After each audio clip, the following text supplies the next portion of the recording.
Yes, jeg skal fortælle, hvad de enkelte dele i raketten hedder, og inden at springsatsen bliver sat i gang, så er der en mellemsats, som fungerer som sådan en tidsudtrækker, som gør, at raketten kan nå at flyve langt op i luften, før at fungerne eller at flammefarverne bliver antændt, og den så eksploderer, sådan rent sikkerhedsmæssigt. Og så kan man kigge på drivsatsen, som er der, hvor sådan størstedelen af krudten er samlet. Og under den der sidder sjælen, som er sådan en lille gaslomme, hvor gassen bliver opbevaret, indtil at det bliver ført op til krudtet, for ligesom at skabe et større tryk, som så giver en større fart til sidst. Og derefter kommer dysen, som fungerer som rakettens hastighedsører, og derefter kommer lunden, som er den man antænder, og den er forholdsvis lang, som sørger for, at man kan nå først at antænde den, og så komme væk igen bagefter. Og den er så ligesom indkapslet i en forsejler, som gør, at raketten ikke kan antændes under andre forhold end en velvidende tilsætning af ild. Og til sidst er der styrpinden, som ligesom sørger for, at raketten den bliver ført op i luften, og ikke alle mulige andre mærkelige steder. Yes, og så rykker vi ned til opgave 2, hvor jeg skal forklare, hvad det er, jeg kan se på billederne herunder.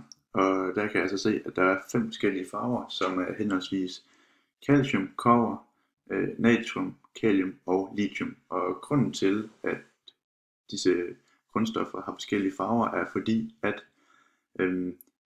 det er forskelligt, hvordan at deres elektroner springer i de skaller, de nu har. Og hvis man nu tager udgangspunkt i natrium, som er den her, så har jeg en skitse her, som viser, at den starter med at have de elektroner, den vil have, og så, når den så bliver tilsat energi eller varme, så springer den så ud i yderste, eller i en ydre skal, og så springer den så tilbage igen. Og farveskiftet, det kommer i det spring, den laver. Og det samme har jeg så også gjort med lithium, der har jeg dog ikke lavet en skitse. Og så vil jeg gerne forklare, hvad der giver raketten dens fine funker, og det er altså for det første henholdsvis de funker eller flammefarver, som man har tilsat, men for at de ligesom springer ud i det her lys her, så skal de absorbere den energi, der kommer fra den flamme eller den eksplosion, som så ligesom som bliver tilsat, og det kan man kalde en oxidation, fordi at ionen modtager en elektron. Og så ved afbrænding af krudt, der er der så lavet sådan et reaktionsskema her, hvor jeg skal udpege de 2 ionforbindelser, der er, og så forklare hvilke nogle separate grundstoffer, der ligesom er med til at danne det her. Og hvis man kigger på dem, så har jeg ligesom gjort sådan de 2 ioner, som jeg mener er ionforbindelser fede, og det er kaliumkarbonat og kaliumsulfat. Og kaliumkarbonat består af K, som er en positiv ion med en ladning, og en karbonation, og en karbonation, som har 2 negative ladninger, så derfor skal man så tilsætte K2 for at dække op. Og hvis man kigger på kaliumsulfaten, så igen består den af 1 K+, og et S2-ion, og for at det skal gå op, så bliver man så nødt til at have 2 K+-ioner, da der er altså 2 minus, eller 2 plus elektroner, da der er 2 minus elektroner. Og det danner så, som sagt, kaliumkarbonat og kaliumsulfid, som er faste stoffer.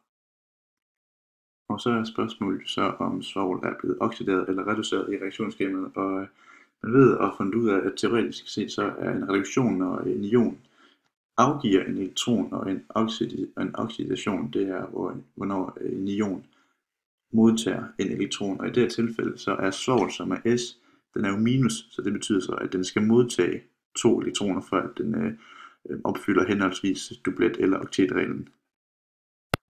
Yes, og så går vi ned til, hvor jeg skal forklare, hvordan at vi påviste karbonat og sulfid i vores fællingsreaktioner. Og ja, det vil jeg så gøre. Og vi kigger på den første skitse, som min første opgave, som den her, hvor jeg skulle bevise natriumkarbonat med en jernion, som er Fe2-ionen. der kan man så se hernede på ion reaktionsskemaet, at det var så jern 2 og karbonat, som ligesom gik sammen og dannede det her bundfald, som blev sådan et gulligt. Og hvis man kigger her på nanoniveau, så kan man så se, at de ligger så på bunden, og så svømmer resterne rundt, som så er henholdsvis Na plus og NO3. Og yes, og hvis man kigger på min næste opgave, hvor jeg så også skulle bevise karbonat i natriumkarbonat, der valgte jeg så at bruge den positive ion, som er calcium++, og jeg brugte opløsningen calcium nitrat. Og ved det, der kan man så kigge på det her reaktionsskema, hvor jeg kan se, at det var calcium og karbonat, som gik sammen og dannede det her faste stof, som på bundfald blev sådan lidt sådan meget hvidt.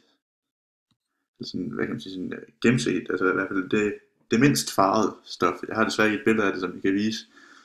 Men ja, og som igen her på nanoniveau, så kan vi så se, at det er det her calciumkarbonat, som ligger på bunden, mens at det er de to Na og to NO, som bare svømmer rundt, som sådan nogle spectators. Og hvis man så kigger på her min opgave 3, hvor jeg skulle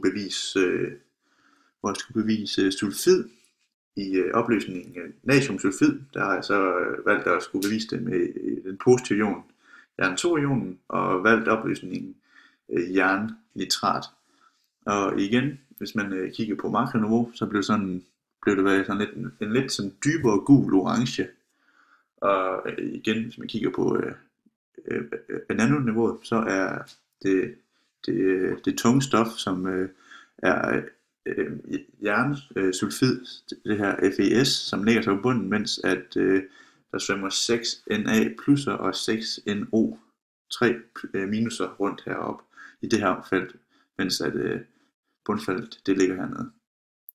Og på det sidste skema, der har jeg så også bevist sulfid bare med opløsningen sølvnitrat. Og yes, jo, og der er så valgt den positive ion, som er sølv, og hvis vi kigger på ionreaktionsskemaet, så er det sølv og sulfid, eller sølv og sulfat, som går sammen og danner sølvsulfid. Og hvis man kigger på makroniveau, så er det sådan en brun masse, fik desværre lige tegnet farven ind, men det er sådan i hvert fald sådan den mest brunlige af farverne, vi kom frem til. Og i bunden, der ligger selvfølgelig det her sølvsulfid, og dem ligger der så 2 af, og så svømmer der så 2 Na og 2 NO rundt igen her, ligesom ved de andre steder. Og her til sidst skulle jeg forklare, hvordan at jeg påviste, at der var karbonat i den slag, vi ligesom frembragte efter afbrænding af den pyrotekniske blanding. Og jeg har desværre ikke nogen billeder af de dråber, som vi fik frem til, men vi lignede 4 dråber op, hvor vi tilsatte henholdsvis sølvnitrat og jernnitrat, kaliumnitrat og bariumklorid. Og ved sølvnitrat der kom sådan en hvidbrun bundfald, og ved jernnitrat kom sådan en sådan lidt mere gennemsigtig brun bundfald, og ved calciumnitrat det blev sådan lidt mere hvidgrå, og bariumklorid der blev bundfaldet også sådan lidt mere hvidt. Og det vi påviste, det var, at der var at der var karbonat og sulfid i, fordi at ved sølvnitrat, der reagerer sølv sammen med de to, sammen med karbonat og sulfid, og der er et bundfald, og vi kan sige, at sølv gik sammen med karbonaten, da karbonat danner en brun farve ved reaktioner. Og det samme ved jernnitrat, der er det så jernet, som går sammen med karbonaten og danner den her sådan gennemsigtige brune farve. Og ved calciumnitrat og bariumklorid, der var det også barium og calcium, som gik sammen med sulfat, som så ligesom danner den her hvide farve. Og så derudfra har vi så bevist, at der var karbonat og sulfid i vores slag.